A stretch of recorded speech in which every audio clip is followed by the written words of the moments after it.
Bonjour mes chers enfants, nous attaquons la deuxième semaine et nous approchons de Noël.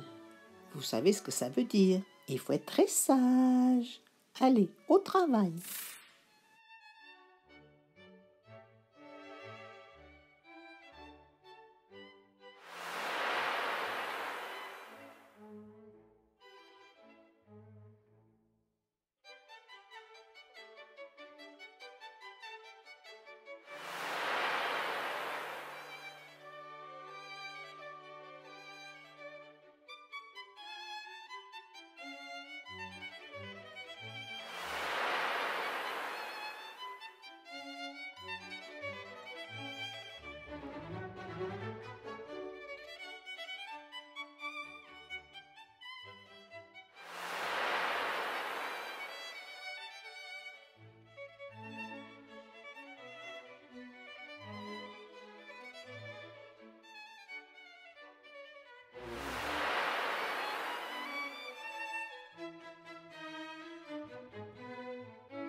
Le lendemain, elle était bien hésitante.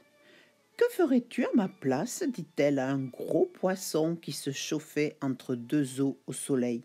« Goutte d'eau, tu es. Goutte d'eau, tu dois rester, lui répondit-il gravement. Que chacun se contente de son sort, et tout ira mieux, ajouta-t-il en gobant une mouche. Mais au bout de la mouche, il y avait un crochet. Au bout du crochet, une ligne, et au bout de la ligne, un pêcheur. Le poisson fut donc pêché et demeura en l'air à se débattre en roulant de gros yeux et en ouvrant une grande bouche. « Contente-toi donc de ton sort !» lui cria Perlette. « Tu vas lire et épeler les mots suivants.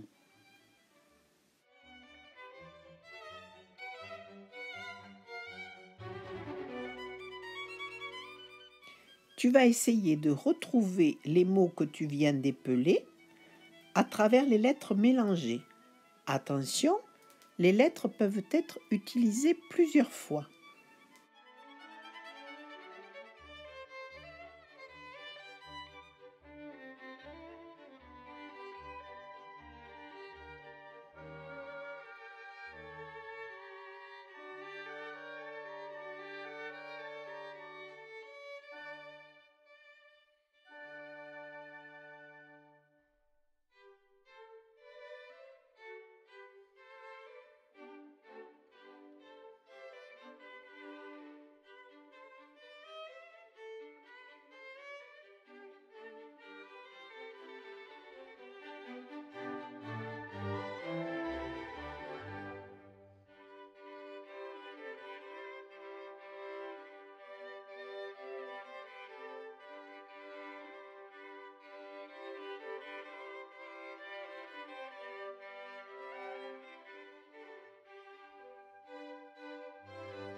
nous allons réviser encore le présent de l'indicatif, mais des verbes qui ont une orthographe particulière. Cette fois-ci, les verbes en ELé et ET. Observe bien le tableau de conjugaison. Les verbes en ELé et en ET s'écrivent comme appeler et jeter.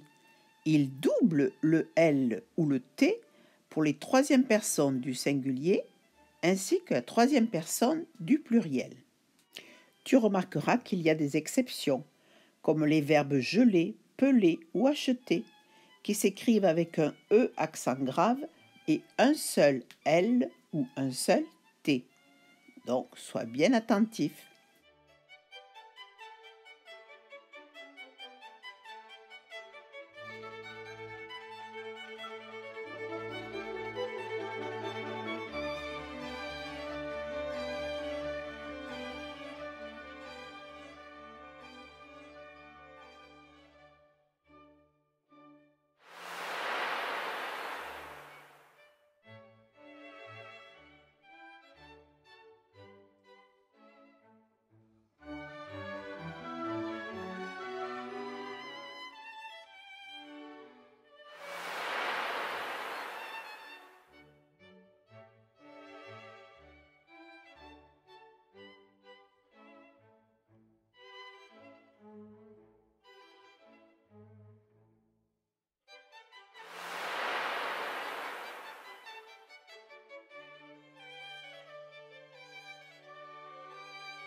Franchement, Françoise, tu exagères. Qu'est-ce qu'il y a, petite sœur? C'est Françoise! Elle ne dessine rien de ce que je dis. Regarde, Martin, le petit marin, profite d'une belle journée d'été pour inviter Juliette à la fête foraine.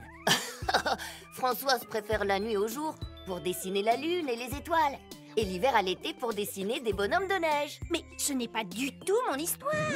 Ben, c'est vrai, parce que le jour est un peu le contraire de la nuit. Et l'hiver, le contraire de l'été.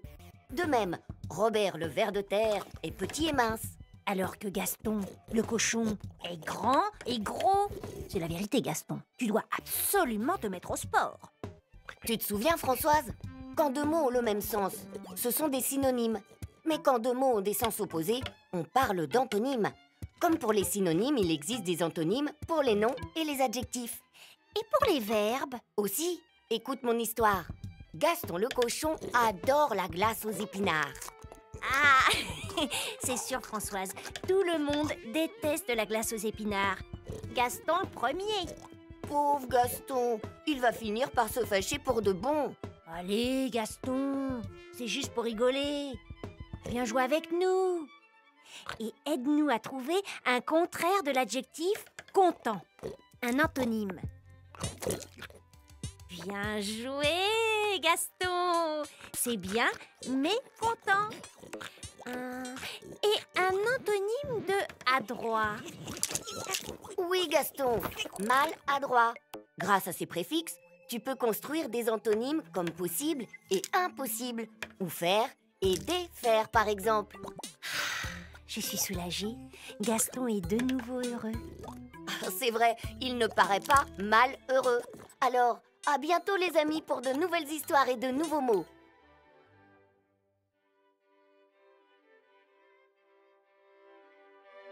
Écoute bien la leçon du jour. les contraires, qu'on appelle souvent aussi les antonymes. Les contraires sont des mots qui ont un sens opposé. Certains contraires sont des mots très différents. Exemple, aimer et détester, petit et grand, sortir et entrer, étroit et large. D'autres contraires appartiennent à la même famille de mots. Agréable et désagréable, possible et impossible, coller et décoller, correct et incorrect.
Voilà du très bon travail. Il ne te reste plus qu'à travailler sur ton cahier et surtout à bien t'appliquer. Vous savez tous, les enfants, que j'adore les cahiers bien tenus. Je vous embrasse. À une autre fois.